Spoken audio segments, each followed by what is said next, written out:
The doctors said the billionaire's son would never walk again. His future shattered, his father's billions powerless to save him.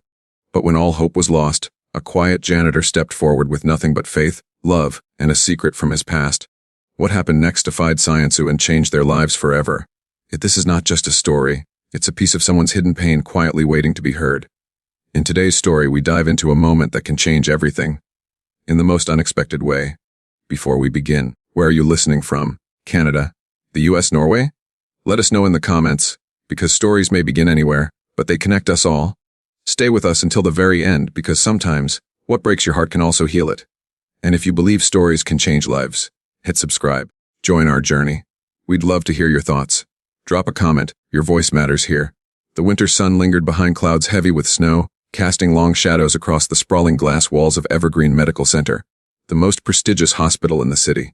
Inside, time felt frozen. Nurses whispered in hushed tones, machines beeped rhythmically, and the faint scent of antiseptic clung to the sterile air. In the VIP wing, a room bigger than most people's apartments stood cloaked in silence. On the bed lay Ethan Crawford, the 8-year-old son of billionaire magnate Alexander Crawford, a boy whose life had been a tapestry of privilege and tragedy. His dark hair curled softly across his pale forehead, but his legs lay still, unmoving, beneath a neatly tucked blanket. The doctors had said it was impossible. "Your son will never walk again," the chief neurosurgeon had declared, his tone clipped, almost rehearsed. The spinal cord injury from the car crash had left Ethan paralyzed from the waist down. Alexander had heard those words with a face carved from marble, but behind his icy composure, his world had collapsed. For all his billions, for all his empires of steel and glass, he could not buy his son a single step.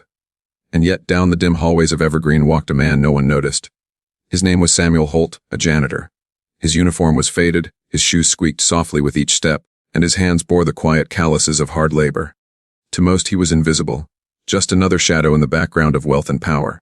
But Samuel carried a secret that would defy science, challenge fate, and entwine his life with the Crawfords in a way no one could have imagined. For when everyone else had given up on Ethan, it would not be the doctors, the specialists, or the billion-dollar treatments that would bring hope back into that room. It would be the janitor.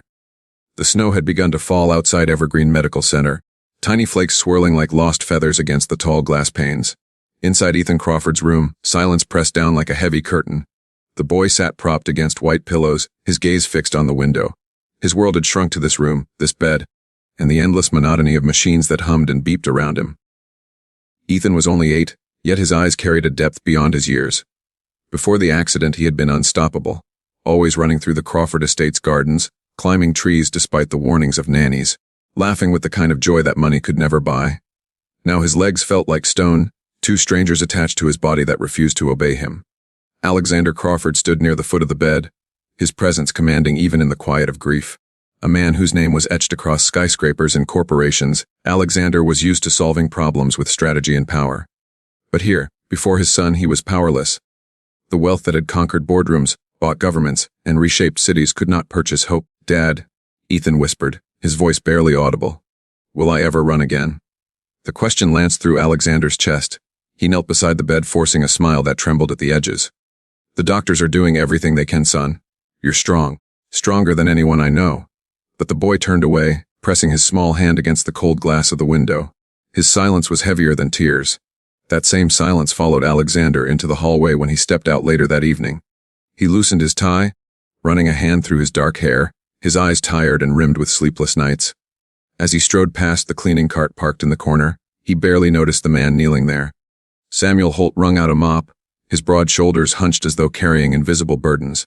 His uniform bore faint stains that no amount of bleach could erase. To most, he was just a blur in the corner of the eye, a man with no story worth remembering.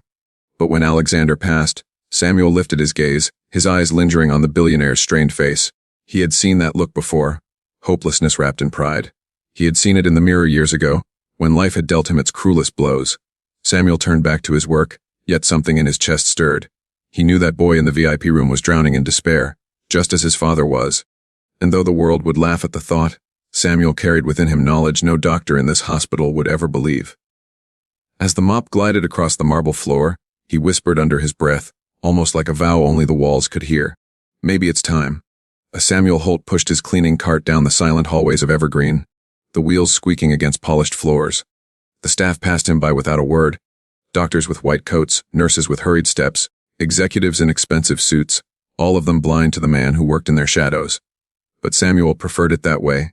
Being invisible allowed him to observe, to listen, and as he mopped, scrubbed, and dusted, he pieced together fragments of stories that drifted through the corridors. Some were trivial, but others were heavy, stitched with sorrow. Ethan Crawford's story was one of those. That boy reminded Samuel of someone. Years ago, before he was reduced to a janitor in a city hospital, Samuel had been a father too. His daughter Lily had been full of light and laughter, her curls bouncing as she ran barefoot through their modest yard. But illness had struck, cruel and swift. The doctors had said there was no hope. They had been wrong. Samuel had refused to surrender. Through desperate searching and a gift he rarely spoke of, he had helped Lily recover against all odds. Not through money, not through advanced treatments, but through something deeper, something people dismissed as impossible. A quiet knowledge passed down from generations, born of resilience and faith. But Lily was gone now. A different tragedy had claimed her years later, leaving Samuel hollow. He had buried not only his daughter but also his will to share what he knew. Until now. He paused outside the Crawford suite, his hands tightening around the mop handle. Inside, he could hear the faint murmur of voices, Alexander's low, commanding tone, and the fragile whisper of Ethan. "Dad, if I can't walk, will you still love me the same?" Ethan's words slipped through the door like broken glass. Samuel's chest tightened.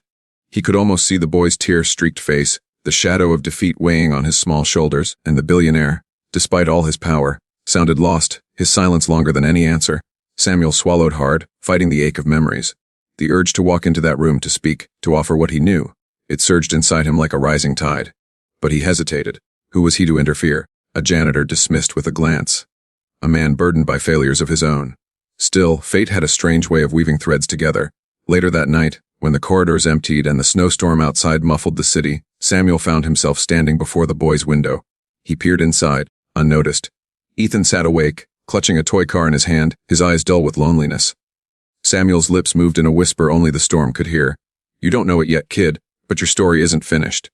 Not if I have anything to do with it." And for the first time in years, Samuel felt the old fire stir again. The next morning dawned gray, the storm outside softening into a gentle drizzle that streaked the hospital's windows. Ethan lay awake in his bed, staring at the ceiling where faint patterns of light shifted as cars passed below.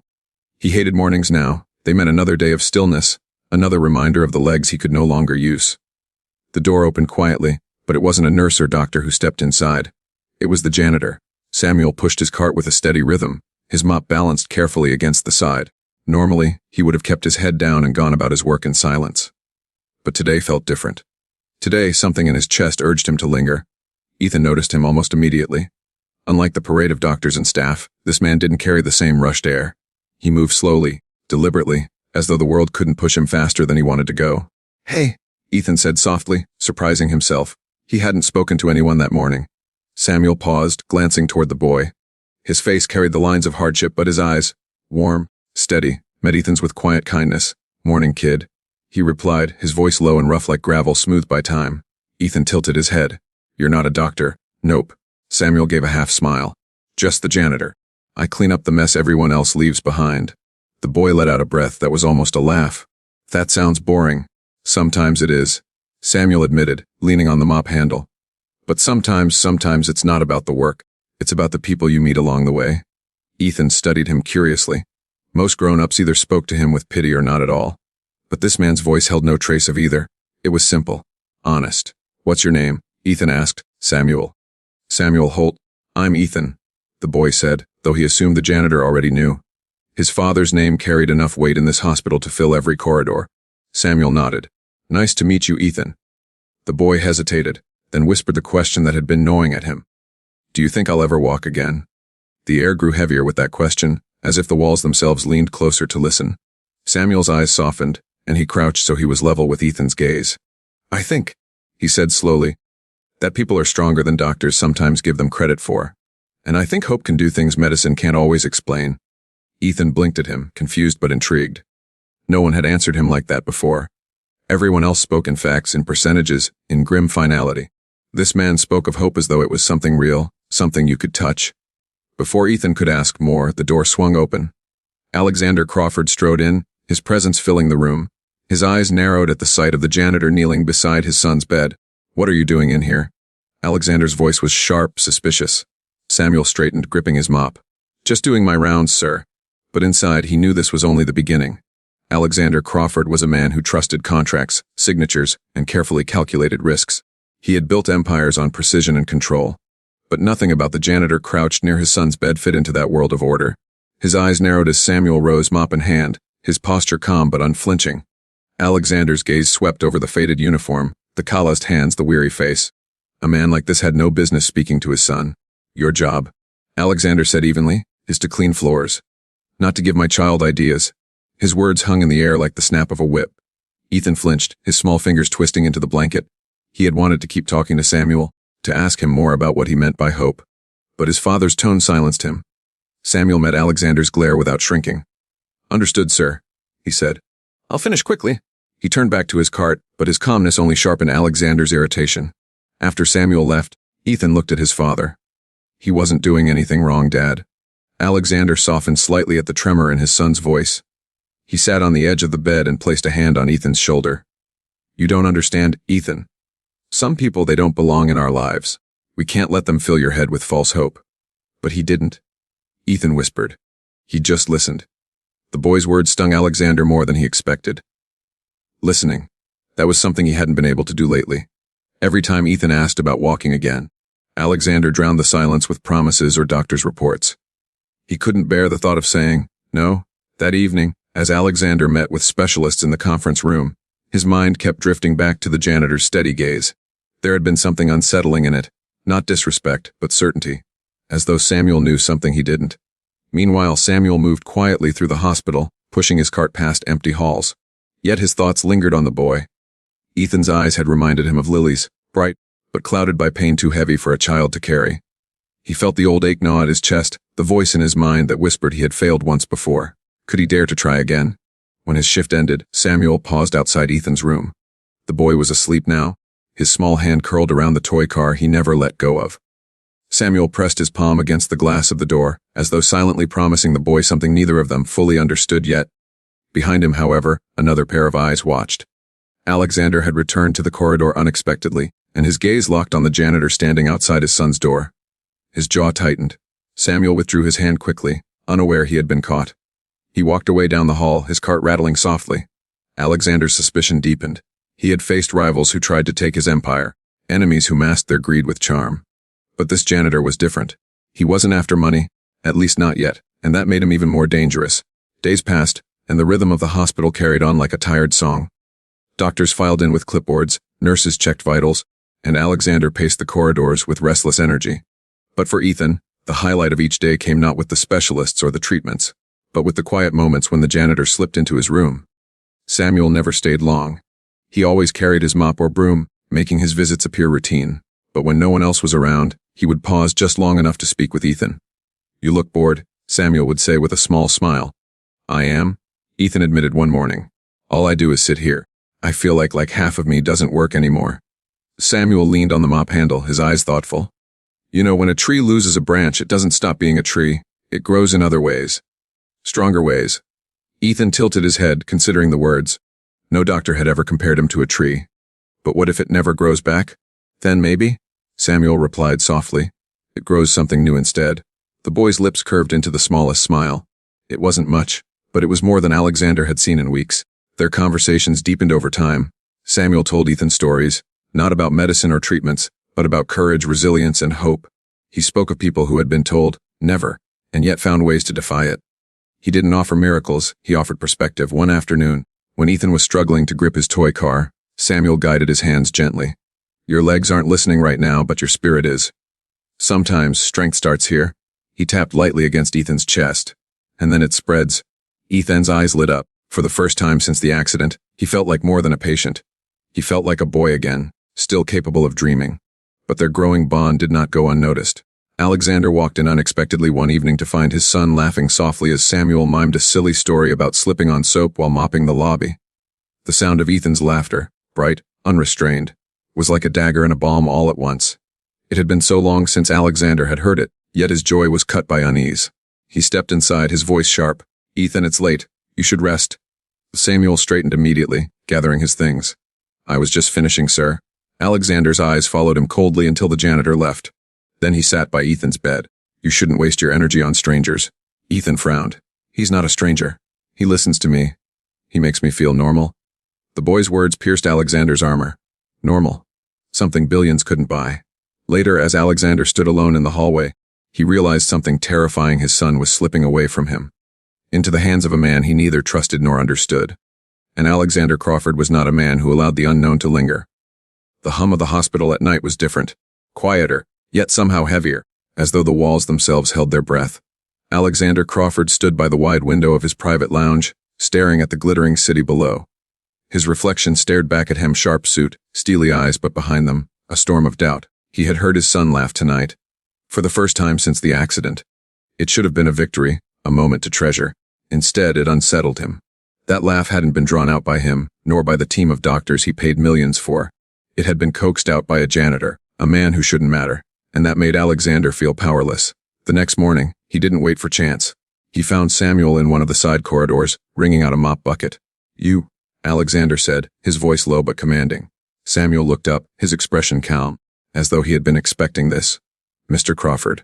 Alexander stepped closer, his presence filling the space. "I don't know what you think you're doing, talking to my son. But let me make one thing clear: Ethan doesn't need false promises. He needs facts. Doctors. Real solutions." Samuel rested his mop against the wall and straightened. Though his uniform was worn and his hands scarred by labor, there was nothing weak in the way he met Alexander's glare. "And what have those facts given him so far, sir?" "Silence. Fear. A childhood trapped in a bed." The billionaire's jaw tightened. "No one spoke to him like that. You presume too much. You don't know what it's like to fight for someone you love." Samuel's eyes flickered with something sharp, pain buried deep. "Don't I?" His voice softened, but it carried a weight that silenced even Alexander. "I buried my daughter after fighting for her with everything I had. I know exactly what it means." For a moment, the hallway felt smaller, the air heavier. Alexander saw not just a janitor but a man carrying his own ghosts. But his pride rose like a shield. "Whatever your past is, it doesn't give you the right to interfere in mine. Stay away from Ethan, or I'll make sure you don't set foot in this hospital again." Samuel didn't flinch. Instead, he picked up the mop, his voice steady. "You can take away my job, Mr. Crawford, but you can't take away the truth. That boy needs more than medicine. He needs hope. And whether you like it or not, hope doesn't always come from the people in white coats." Alexander's fists clenched at his sides. He had faced competitors who threatened his empire, but this man, this ordinary janitor, was threatening something far greater: his control over his son's future. As Samuel walked away, the echo of his words lingered. For the first time in years, Alexander Crawford felt uncertain, not about business, but about what it truly meant to save his son. And uncertainty was a battlefield he was not prepared for. The days after the confrontation were heavy with tension. Alexander hovered more closely around his son, determined to keep the janitor's presence at bay. Samuel, true to his word, kept his distance, moving silently through the corridors, never again lingering at the Crawford suit. To anyone else, it seemed as though nothing had changed. But for Ethan, everything had. He felt the absence immediately. No quiet stories, no gentle encouragement. No warm eyes that looked at him as though he was more than a broken body in a bed. The silence was sharper now, almost unbearable. One evening, after another round of sterile checkups, Ethan turned to his father. "Dad," he said, his voice small, "can't Samuel come back?" Alexander stiffened. "I told you, Ethan. That man doesn't belong in your life." "But he made me feel like me again," Ethan whispered. His throat tightened, but he forced the words out. "You don't understand." Alexander's heart twisted. He wanted to argue, but the truth in his son's voice struck too deeply. Still, his pride held him back. "Doctors will help you, not janitors." Ethan turned away, clutching his toy car, tears blurring his eyes. He said no more, but inside something shifted. If his father wouldn't allow it, then he would find a way himself. The next night, when Alexander left for a late meeting with specialists, Ethan waited until the hall was quiet. With effort, he pushed the small control on his bed to raise himself up. His legs remained motionless under the blanket, but his hands trembled with determination as he reached for the phone beside him. His pulse raced as he dialed the hospital operator. Can you send Mr. Holt?" "The janitor?" His voice cracked, but desperation gave him courage. Minutes later, the door creaked open. Samuel stepped inside, surprise flickering across his face. "Ethan, you called for me?" The boy nodded quickly, his eyes wide. "Please don't go. Dad doesn't want you here, but I do." For a moment, Samuel stood frozen. He knew the risk. He could lose his job, his livelihood. But when he looked at the boy's pleading eyes, the decision was already made. He closed the door gently behind him and walked to the bedside. "All right, kid. I'm here." A relief washed over Ethan like sunlight breaking through clouds. He gripped Samuel's calloused hand, his small fingers dwarfed by its strength. "Teach me," he whispered. "Not to walk. Just to hope again." Samuel's throat tightened. He had promised himself never to open that part of his life again, never to risk caring this deeply after losing Lily. But here, in this fragile boy's voice, he heard the echo of his daughter's laughter, the echo of why he couldn't walk away. He sat beside Ethan, his voice steady. "Then hope is what we'll start with." And neither of them noticed the shadow that lingered just beyond the slightly open door. Someone had been listening. Alexander Crawford was not a man who tolerated disobedience. His empire had been built on control, on systems where every cog moved as he commanded. Yet even within the sterile walls of Evergreen, his son had defied him. He had stood outside the slightly open door unseen, listening to the soft murmur of voices inside. Ethan's small laughter drifted out, followed by Samuel's low, steady tones. Alexander's chest tightened, not with anger at first, but with something harder to admit, envy. His own son, who recoiled from doctors and avoided his gaze, opened his heart freely to a janitor. When Samuel finally left the room that night, Alexander stepped into the hallway, blocking his path. "You disobeyed me." His voice was like ice. Samuel stopped, his shoulders straight. "Ethan called for me. I couldn't ignore him." "You should have," Alexander snapped. "I warned you. You have no right, no qualifications, to speak to my son." Samuel's jaw tightened, but he didn't look away. And what good have all the qualifications brought him? They told him he would never walk again. You feed him silence because you can't bear to tell him the truth. At least I give him hope. Alexander's hands curled into fists. No one spoke to him this way, yet beneath the fury doubt gnawed. Samuel's words were like a mirror, showing him the fear he tried to bury beneath control. "Hope won't fix him," Alexander said bitterly. "Science might, money might, but not stories from a janitor." For the first time, Samuel's calm cracked, his voice edged with fire. "You think I'm just a janitor because that's all you see. But once, I was a father who fought for his little girl when doctors gave up. And she walked again. Because I refused to let despair have her." Alexander froze. The hallway fell silent, the only sound the faint hum of hospital lights above them. "Your daughter?" he asked, suspicion mixing with something almost like curiosity.